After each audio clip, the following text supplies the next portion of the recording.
Have you ever wondered where weapon companies get their unrealistic ideas from? Or the motivation behind some of the finest stealthy innovations with features that are way out of this world? Your curiosity has been rightly piqued. This experience, which is both exhilarating and chilling, have birthed a technological marvel, a jet with features beyond what the human mind can conjure. What is this remarkable technology all about?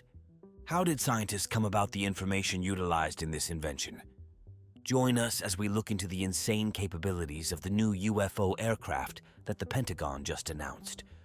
When it comes down to the issue of conspiracy theories and the existence of extraterrestrial beings, the government and organizations in higher positions of power have made it their #1 duty to dismiss and debunk these claims. Yet there are facts that keeps pointing out their existence. But this is not about what is and what is not. All across the globe, there has been increased sighting of unknown flying objects, and this occurrence is even more often than before, and now even the Pentagon has reported mysterious objects in the sky.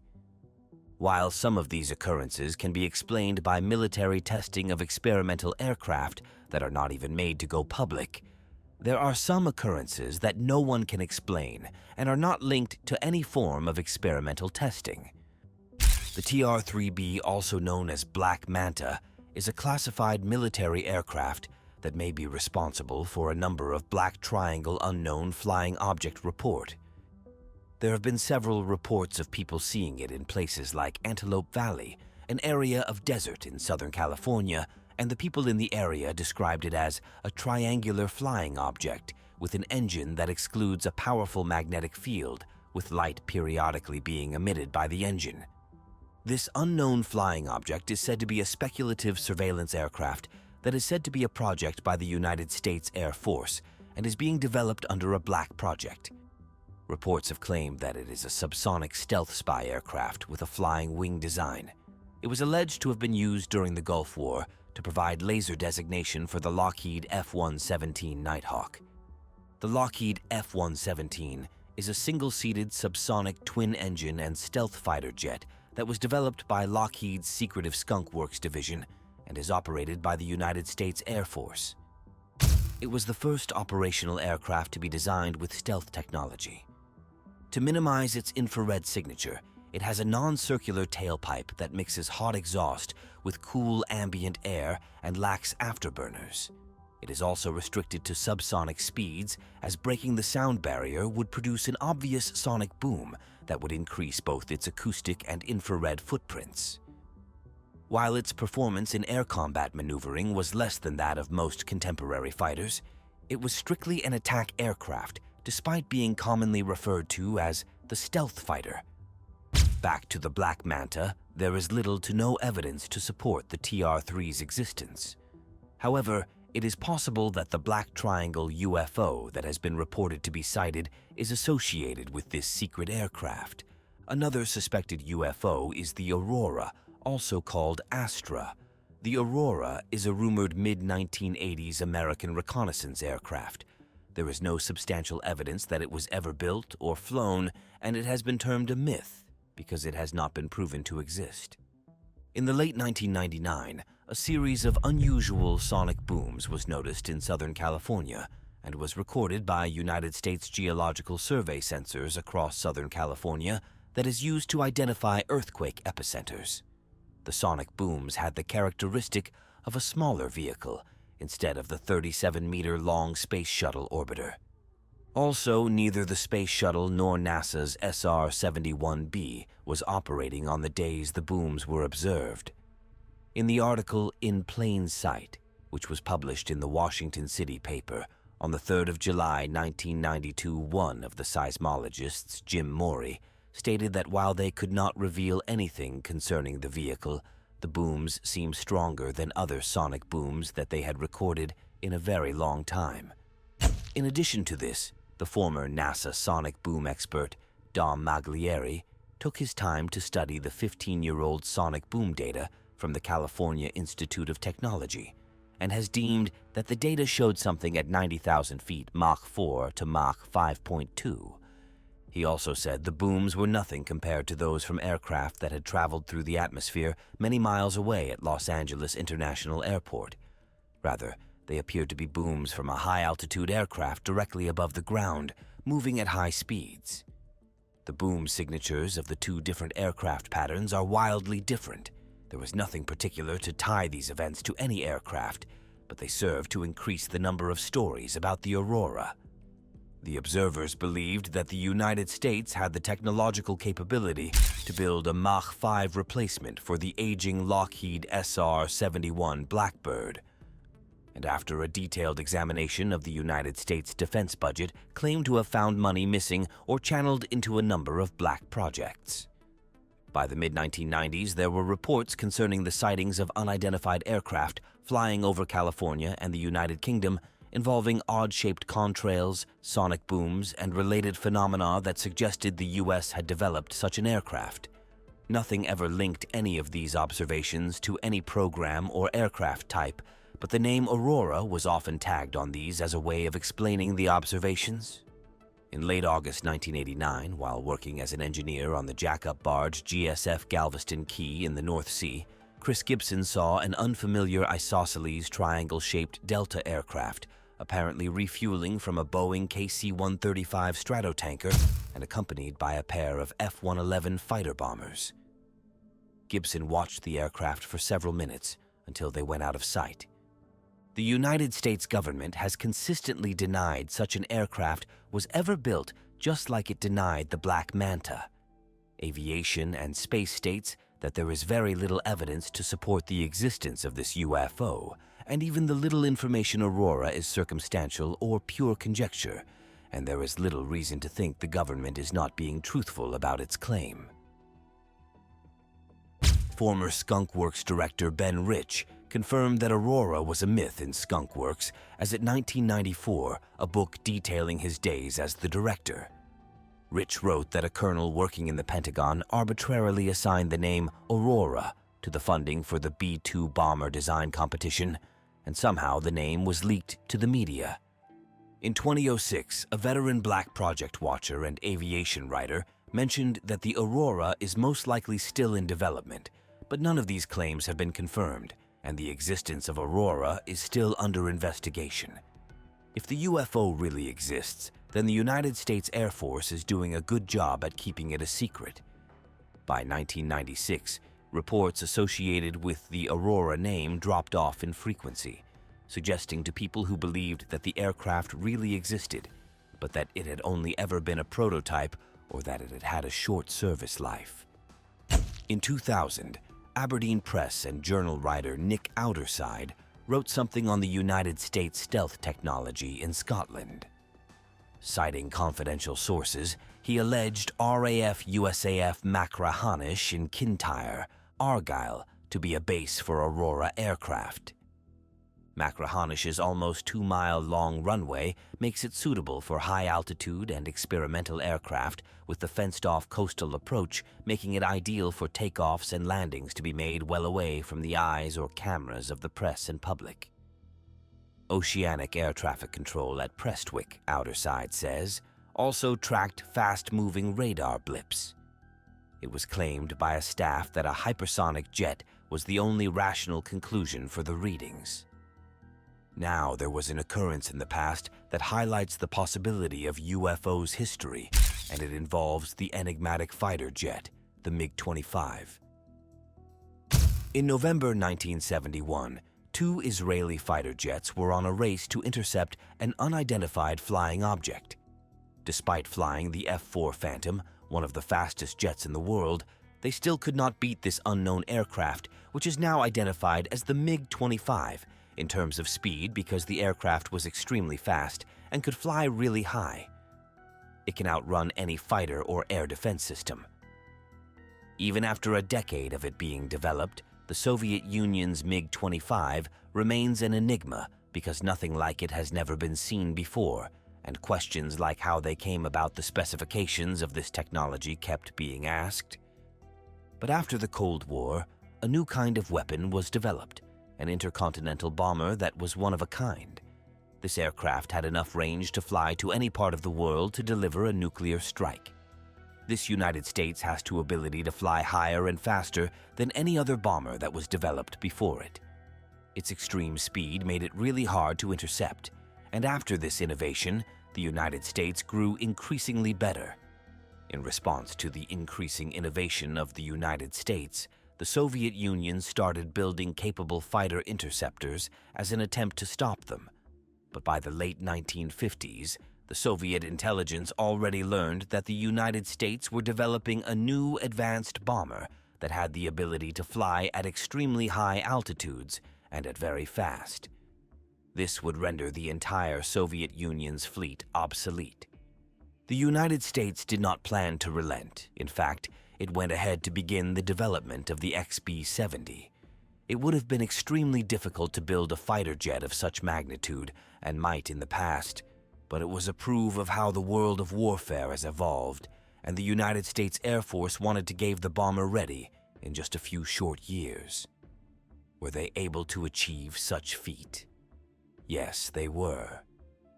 As the largest country in the world, there were over 22 million square kilometers of airspace to guard. At any moment, American bombers could emerge from the north, or from bases in the east, or NATO-allied countries in the west, and only a handful of supersonic bombers would be enough to overwhelm air defenses. The Soviet Union would have just a few short years to design and build a new interceptor to match the incredible performance of the upcoming B-70. Let us take a look at the features of the XB-70. This fighter jet, also known as Valkyrie, is a prototype version of the planned B-70 nuclear-armed, deep-penetration supersonic strategic bomber for the United States Air Force Strategic Air Command. Designed in the late 1950s by North American Aviation to replace the aging B-52 Stratofortress and B-58 Hustle, the six-engined delta-winged Valkyrie could cruise for thousands of miles at Mach +3 while flying at 70,000 feet. At these speeds, it was expected that the B-70 would be immune to interceptor aircraft, the only effective weapon against bomber aircraft at the time.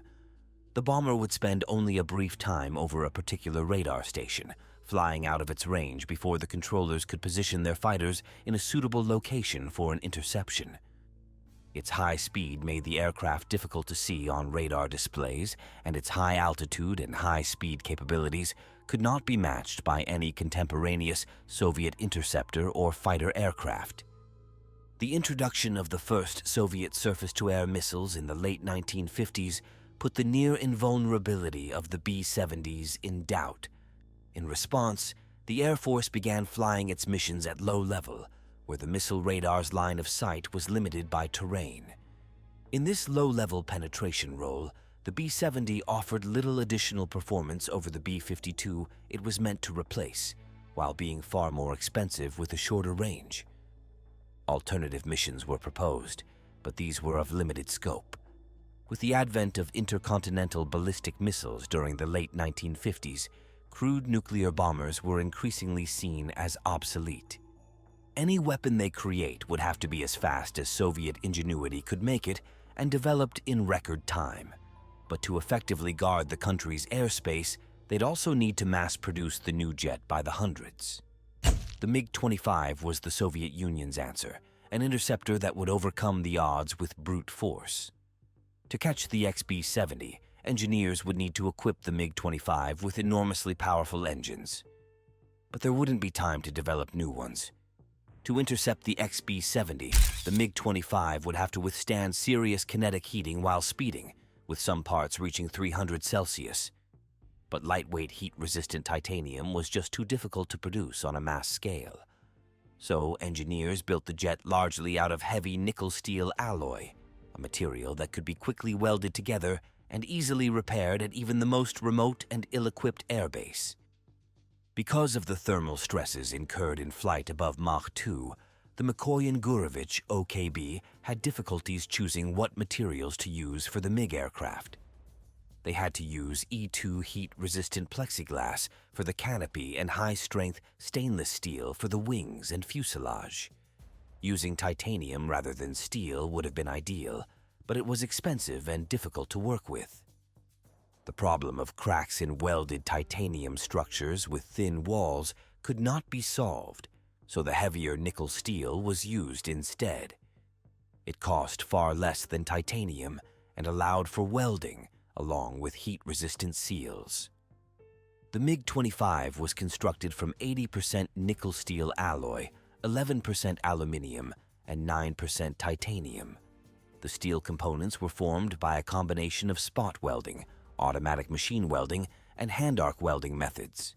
Initially, the interceptor version was equipped with the TL-23 Smerch-A radar, a development of the system carried by the earlier Tu-128.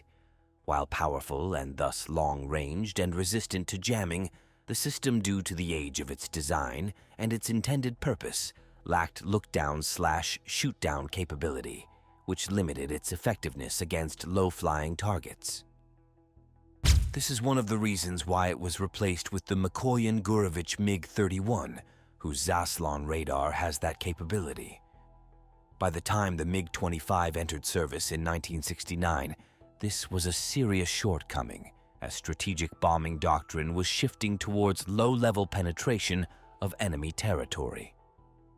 As an interceptor, typical armament includes 4 R-40 long-range air-to-air missiles, each fitted with either an infrared seeker or a semi-active radar homing seeker, and a maximum range of 30 feet to 60 kilometers against a high-flying target on a collision course.